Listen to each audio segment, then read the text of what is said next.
ഗുരുവായൂർ പൊന്നുണ്ണിക്ക് വളരെ വിശേഷപ്പെട്ട ചില വഴിപാടുകളുണ്ട്.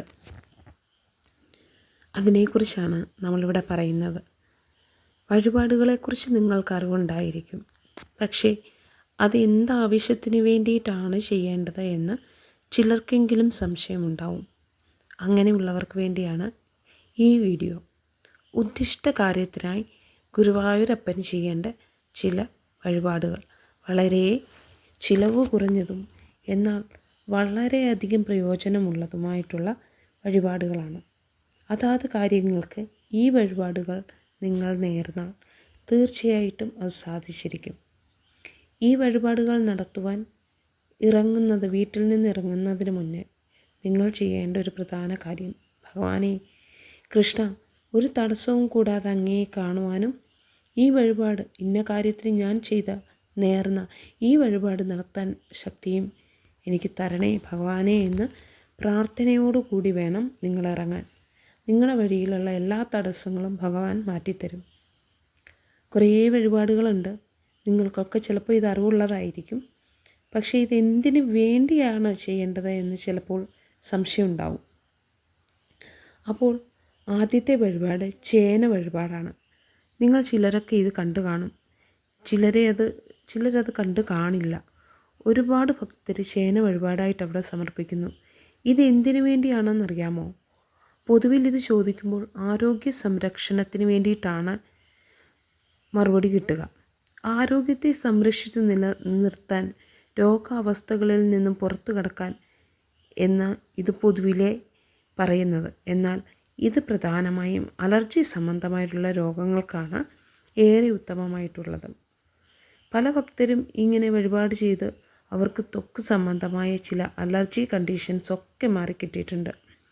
ചർമ്മത്തെ ബാധിക്കുന്ന ചില രോഗാവസ്ഥകൾക്കൊക്കെ നന്നായി വളരെ വേഗത്തിൽ തന്നെ മാറിക്കിട്ടുന്നുണ്ട്.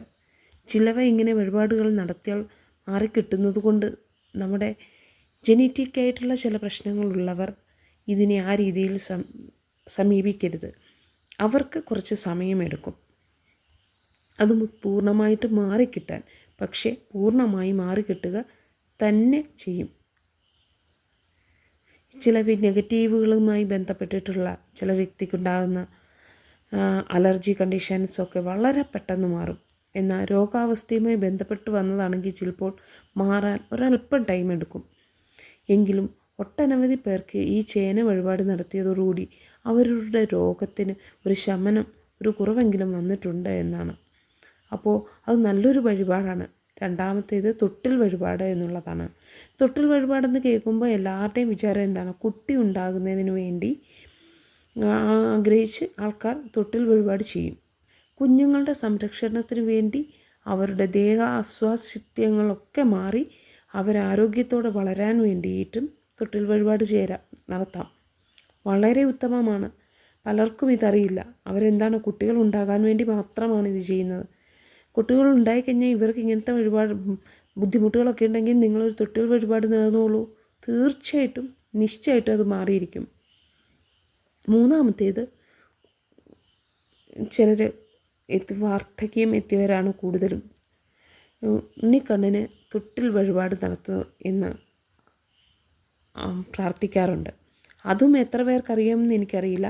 ഈ തൊട്ടിൽ വഴിപാട് വാർദ്ധക്യം ആയിട്ടുള്ളവർ നടത്തിയാൽ ഉണ്ണിക്കണ്ണന് തൊട്ടിൽ വഴിപാട് നടത്തുന്നതാണ് അവരുടെ വാർദ്ധക്യകാലം സുഗമമായിട്ട് പോകാൻ ഭഗവാൻ കൂടെ എപ്പോഴും ഉണ്ടാകാൻ വേണ്ടിയിട്ടാണ്. അങ്ങനെ നമുക്ക് ഈ തൊട്ടിൽ വഴിപാട് ചെയ്യാവുന്നതാണ്. ഒന്നാലോചിച്ച് നോക്കിക്കേ, കുഞ്ഞുങ്ങളുണ്ടാകാൻ മാത്രമല്ല നമ്മുടെ കുഞ്ഞിൻ്റെ രോഗാരിഷ്ടതകൾക്കൊക്കെ മാറാനും വാർദ്ധക്യം വന്നവർക്ക് സുഖമായിട്ടുള്ള വാർദ്ധക്യം ലഭിക്കാനും തൊട്ടിൽ വഴിപാട് നടത്താവുന്നതാണ്.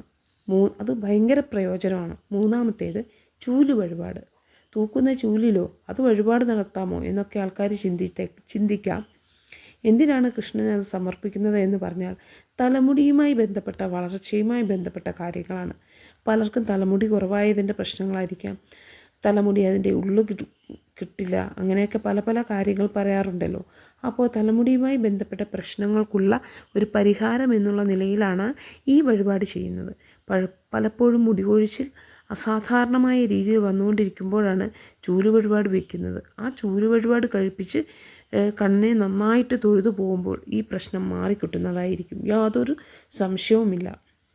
ചില വ്യക്തികളായിട്ട് ഇതൊരു നേർച്ചയായിട്ട് വയ്ക്കും. അപ്പോൾ അവരുടെ ആ പ്രശ്നം ഒന്ന് മാറിക്കിട്ടുന്നതാണ്. അതിനുശേഷം വഴിപാട് നിർവഹിക്കുന്നതാണ്. നേർച്ചയായിട്ട് ചെയ്തിട്ട് വഴിപാട് നിർവഹിക്കുന്ന രീതിയാണ് 2. നമുക്ക് ചെയ്യാവുന്നതാണ്. 4മത്തേതെന്ന് പറഞ്ഞാൽ കടുക് വഴിപാടാണ്. 4മത് നമ്മൾ ചെയ്യാൻ പോകുന്ന വഴിപാട് കടുക് വഴിപാടാണ്. കടുക് നമ്മൾ ഒരു കിഴിയിലോ അല്ലെങ്കിൽ ഏതെങ്കിലും കൊണ്ടുവരുന്ന എത്ര അളവാണോ എന്നുള്ള രീതിയിൽ അവിടെ കൊണ്ടുവന്ന് പോയി സമർപ്പിക്കാം. ഇത് ശത്രുദോഷ മാറിക്കിട്ടുന്നതിന് വേണ്ടി ഉപയോഗിക്കുന്ന ഒരു പ്രധാന വഴിപാടാണ്. ഇത് പലർക്കും ഇതറിയില്ല. ശത്രുദോഷം മാറാൻ കടുക് വഴിപാട് നടത്തിയാൽ മതി. കുട്ടികളുടെ ബാലാരിഷ്ടം മാറാൻ വേണ്ടിയിട്ട് ചെയ്യുന്ന വഴിപാട്, ബിസിനസ്സിലെ ശത്രുപരമായിട്ടുള്ള കാര്യങ്ങൾ, ശത്രുക്കളെ പരാജയപ്പെടുത്താൻ, ഇതൊക്കെ വളരെ നല്ലൊരു വഴിയാണ്. ഈ കടുക് വഴിപാട് 5മത്തേത് മുണ്ടും സാരിയും സമർപ്പണം ചെയ്യുക. ഒരു മുണ്ട്, അതിനോടൊപ്പം ഒരു നേരിയത്, പിന്നെ ഒരു സാരി. ഇവ ഭഗവാന് സമർപ്പണം ചെയ്യുന്നതെന്ന് പറഞ്ഞാൽ ദീർഘമാംഗല്യത്തിന് വേണ്ടിയിട്ടാണ്. നിങ്ങൾ വിവാഹിതരാകാൻ പോകുന്നവരാണെങ്കിൽ തലേ ദിവസം നിങ്ങളിത് ഭഗവാന് സമർപ്പിക്കുക. മംഗല്യത്തിലുള്ള പ്രയാസങ്ങൾ മാറിക്കിട്ടാൻ, മാംഗല്യം ഇതെല്ലാം സിദ്ധിക്കുന്നതിന് വേണ്ടി മിക്കവരും കണ്ടിട്ടുണ്ടാവും. അവിടെ വെച്ച് വിവാഹം നടത്തുന്നവരെല്ലാം വിവാഹത്തിന് മുമ്പ് തന്നെ ഈ ഒരു മുണ്ടും സാരിയും അവിടെ സമർപ്പണം ചെയ്യുന്നത്. ചിലരെങ്കിലും അറിവുള്ളവർ വന്നിട്ട് വിവാഹത്തിലേക്ക് കടക്കുന്നത്. ചിലപ്പോൾ തലേ ദിവസം കൊണ്ടുവന്ന് സമർപ്പിച്ചിട്ടായിരിക്കും പിറ്റേ ദിവസം വിവാഹത്തിന് വരുന്നത്. അവർ തന്നെ സമർപ്പിക്കണമെന്നില്ല. ചിലപ്പോൾ മാതാപിതാക്കളായിരിക്കും കൊണ്ടുവന്ന് സമർപ്പിക്കുന്നത്. എന്തായാലും ഇത് മാംഗല്യ ഗുണത്തിന് വേണ്ടിയിട്ട് ചെയ്യുന്ന കാര്യമാണ്. 6മത്തെ കാര്യത്തിലേക്ക് കടക്കുന്നതിന് മുമ്പ് നിങ്ങൾ ഒരഭ്യർത്ഥനയാണ്. കമൻറ്റ് ബോക്സിൽ നിങ്ങളുടെ പേരും നക്ഷത്രവും എഴുതിയാൽ നമ്മുടെ ക്ഷേത്രത്തിൽ നിങ്ങളുടെ പേരിൽ വഴിപാട് നടത്തുന്നതായിരിക്കും. അപ്പോൾ ആ പൂജയിലെല്ലാം എനിക്ക് നിങ്ങളെ ഉൾക്കൊള്ളിക്കാൻ പറ്റും. അതൊരു മാസത്തേക്കാണ് ഈ പ്രകാരം തീരുമാനിച്ചിരിക്കുന്നത്. ഇനിയും നിങ്ങൾക്ക് താല്പര്യമുണ്ടെങ്കിൽ മാത്രം നിങ്ങളുടെ പേരും നക്ഷത്രവും മാത്രം കൊടുത്താൽ മതി കമൻറ്റ് ബോക്സിൽ. അപ്പോൾ എല്ലാവർക്കും ഈ തരം വഴിപാടുകളെക്കുറിച്ച് മനസ്സിലായി കാണുമെന്ന് വിചാരിക്കുന്നു. അടുത്തത് വെറ്റിലയും വെണ്ണയും എന്നുള്ളതാണ്. വെറ്റിലയും വെണ്ണയും ഒപ്പം വെണ്ണയും കൂടെ വെച്ച സമർപ്പണം. നമ്മൾ വെണ്ണ മാത്രം കൊടുക്കലുണ്ട്, പക്ഷേ വെറ്റിലയും വെണ്ണയും ചേർത്ത് അങ്ങനെ ആരും കൊടുക്കുന്നത് ഞാൻ കണ്ടിട്ടില്ല. അപ്പോൾ ഇങ്ങനെ ഇത് വിദ്യാവിജയത്തിന്, ആഗ്രഹ സാഫല്യത്തിനൊക്കെ വളരെ നല്ലതാണ്. വിദ്യാവിജയം കാക്ഷിക്കുന്നവർ ഇതിനോടൊപ്പം ഒരു പേനയും കൂടി വെക്കാറുണ്ട് കേട്ടോ. അപ്പോൾ വിദ്യാവിജയ, ആഗ്രഹ സാഫല്യം ഇത് രണ്ടിനും വളരെ പ്രയോജനപ്പെടുന്ന ഒരു വഴിപാടാണ് ഇത്. 7മത്തെ കാര്യം കസ്തൂരി മഞ്ഞളും പേനയും എന്നുള്ളതാണ്. ഇത് പ്രധാനമായിട്ടും കലാപരമായിട്ടുള്ള മികവിന് വേണ്ടിയാണ് ആൾക്കാർ ചെയ്യുന്ന കാര്യമാണ്. വിദ്യാഭ്യാസ പുരോഗതിക്ക് പഠിച്ചതൊന്നും മനസ്സിലാകുന്നില്ല, അങ്ങനെയൊക്കെയുള്ള കാര്യങ്ങൾ വരുന്നവരെ കസ്തൂരി മഞ്ഞളും ഒപ്പം പേനയും സമർപ്പിക്കുക. തേനും പേനയും കൂടി സമർപ്പിക്കുന്നതും ഈ മറവി സംബന്ധമായ പ്രശ്നങ്ങൾ ഉള്ളവർക്ക് ഗുണകരമായിട്ടാണ് പറയുന്നുണ്ട്. 8മത്തെ കാര്യം 8 തരം പച്ചക്കറികൾ സമർപ്പിക്കുക എന്നുള്ളതാണ്. പാവയ്ക്ക ഒഴിച്ചിട്ടുള്ള 8 തരം പച്ചക്കറികളാണ് അതിൽ ഉൾപ്പെടുത്താറുള്ളത്. മുളകും ചിലർ ഒഴിവാക്കി കാണുന്നുണ്ട്. ഇത് വയറ് സംബന്ധമായ പ്രശ്നങ്ങളുള്ളവരാണ് അതിൽ നിന്നൊരു മോചനം കിട്ടുക എന്നുള്ള രീതിയിലാണ് ഇത് സമർപ്പിക്കുന്നത്. ഇത് ചെയ്യുമ്പോൾ ആരോഗ്യ പ്രശ്നം, അപ്പോൾ നമ്മൾ രോഗം എന്താണ് എന്നുള്ളതൊന്ന് മനസ്സിലാക്കിയിട്ട് അതിന് മരുന്ന് കഴിക്കുന്നതിനോടൊപ്പം ഒന്ന് മാറി കിട്ടുന്നതിന് വേണ്ടിയിട്ടാണ് ഈ സമർപ്പണം ചെയ്യാം. എന്നാൽ ചിലർക്ക് രോഗമൊന്നും കാണില്ല, എത്ര പരിശോധന നടത്തിയാലും രോഗങ്ങളൊന്നും കാണില്ല. അപ്പോൾ അവർക്ക് ഇതുകൊണ്ട് സമർപ്പണം ചെയ്ത് കഴിയുമ്പോൾ തന്നെ അവരുടെ ആ പ്രശ്നങ്ങൾക്ക് വലിയൊരു മാറ്റം വന്നു തുടങ്ങിയിട്ടുണ്ടാവും. 9മത്തെ കാര്യം മുല്ലപ്പൂവും താമര പൊട്ടും എന്നുള്ളതാണ്. മുല്ലപ്പൂവ് ഒരു പന്ത് ഒരു താമരയുമായിട്ടാണ് ഭഗവാന് സമർപ്പണം ചെയ്യേണ്ടത്. ഏകാദശിയിൽ ചെയ്താൽ ഏറെ ഉത്തമമാണ്. പ്രണയമൊക്കെ ആയിട്ട് ഇങ്ങനെ നിൽക്കുകയാണ്, പക്ഷെ കല്യാണത്തിന് അങ്ങോട്ട് എത്തിച്ചേരുന്നില്ല, പല തടസ്സങ്ങളുണ്ടാകുന്നു. അങ്ങനെയുള്ളവർക്ക് വളരെ ഗുണകരമായിട്ടുള്ള ഒരു വഴിപാടാണിത്. 10മത്തേത് ഉണ്ണിയപ്പം ചട്ടിയും നെല്ലും എന്നുള്ളതാണ്. അതായത് ഒരു പറ നെല്ല് അല്ലെങ്കിൽ ഒരു പാക്കറ്റ് നെല്ല്, ഉണ്ണിയപ്പ ചട്ടി, ഇവ രണ്ടും കൂട്ടിക്കൊണ്ട് സമർപ്പിക്കുന്നത് എന്ന് പറഞ്ഞാൽ തൊഴിലിൽ അഭിവൃദ്ധിക്ക് കിട്ടുക, പ്രമോഷൻ ഒക്കെ സാധ്യമാക്കുക. ഇനിയൊരു തൊഴിൽ കിട്ടാതിരിക്കണമെങ്കിൽ ആ തൊഴിൽ നേടിയെടുക്കുക. അങ്ങനെയൊക്കെയുള്ള കാര്യങ്ങൾക്ക് വേണ്ടിയാണ് ഇത് ചെയ്യുന്നത്. 11ാമത്തെ കാര്യമെന്ന് പറഞ്ഞാൽ നെല്ലും ശർക്കരയും ഇത് രണ്ടും സമർപ്പണം ചെയ്യുന്നു എന്ന് പറഞ്ഞാൽ ദാമ്പത്യപരമായിട്ടുള്ള സൗഖ്യത്തിന് വേണ്ടിയിട്ടാണ്. ദാമ്പത്യത്തിൽ ചില പ്രശ്നങ്ങൾ നടന്നുകൊണ്ടിരിക്കുന്നു. എപ്പോഴും നോക്കിയാൽ അടിയും ഇടിയും വഴക്കുമൊക്കെയാണ്. ഇവിടെ ഭാര്യ ഭർത്താക്കന്മാർ പരസ്പരം തീരുമാനമെടുത്തിട്ട് നിങ്ങൾ എന്താണ് ചെയ്യേണ്ടത്, നെല്ലും ശർക്കരയും കൂടി ചേർത്ത് സമർപ്പിക്കുക. വളരെ ഗുണകരമായിട്ട് പറയുന്നു. 12ാമത്തേത് അവലും ശർക്കരയും എന്നുള്ളതാണ്. ഇവിടെ കുചേലൻ്റെ പ്രതീകമാണ് നമ്മൾ എന്നുള്ളതാണ്. ദാരിദ്ര്യ ദുഃഖം അനുഭവിക്കുന്നവരെ ഭഗവാൻ ശർക്കരയും അവലും ചേർത്ത് സമർപ്പിച്ചു കഴിഞ്ഞാൽ അവരുടെ ദാരിദ്ര്യ ദുഃഖം നീക്കുന്നതാണ്. ഞാൻ വർഷങ്ങളായി ചെയ്യുന്നതാണത്.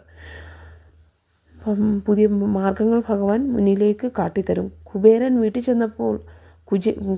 വീട്ടിൽ ചെന്നപ്പോൾ കുബേരനായ മാറിയതുപോലെ മാറും എന്നല്ല അർത്ഥം. കാര്യം നമ്മൾ കൃഷ്ണൻ്റെ സതീർത്ഥ്യന അല്ല, നമ്മൾ ഭക്തരാണ്. ആ ഭഗവത് പാദത്തിലേക്ക് നമ്മൾ ആ സതീർത്ഥ്യപദത്തിലേക്ക് എത്താൻ ഒരുപാട് സമയമെടുക്കും. അപ്പോൾ ഭഗവാൻ നമുക്ക് ഇതെല്ലാം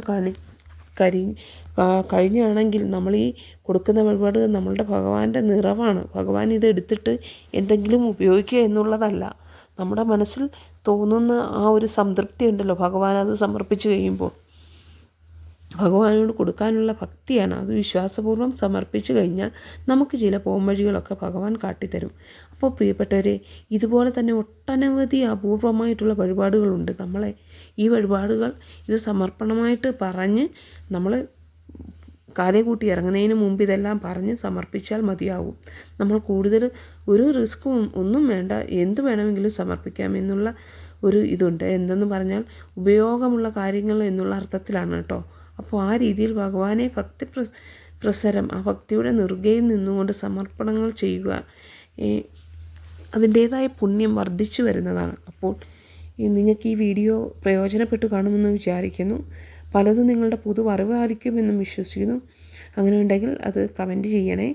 നിങ്ങളുടെ സപ്പോർട്ട് വേണം. കൂടുതൽ ആൾക്കാരിലേക്ക് വീഡിയോ ഷെയർ ചെയ്ത് നിങ്ങൾ സഹകരിച്ചാൽ മാത്രമേ എനിക്ക് നിങ്ങളുടെ ഒരു ജോയിൻ ഗ്രൂപ്പ് ഉണ്ടാക്കാനുള്ള പെർമിഷൻ കിട്ടുകയുള്ളൂ. അപ്പോൾ നിങ്ങളെ എല്ലാവരെയും ഗുരുവായൂരപ്പൻ അധികമായി അനുഗ്രഹിക്കട്ടെ. ഇനിയും പോകുന്ന ഗുരുവായൂർ യാത്രയിൽ ഇതിലേതെങ്കിലുമൊക്കെ വഴിപാടുകൾ, വലിയ പൈസയുടെ ഒന്നും വഴിപാടുകളല്ല, വളരെ തുച്ഛമായ വഴിപാടുകളാണ്. അതിലേതെങ്കിലുമൊക്കെ നിങ്ങൾക്ക് ഭഗവത് പാദത്തിൽ സമർപ്പിക്കാൻ ഭഗവാൻ അനുഗ്രഹിക്കട്ടെ. ഹരേ കൃഷ്ണ.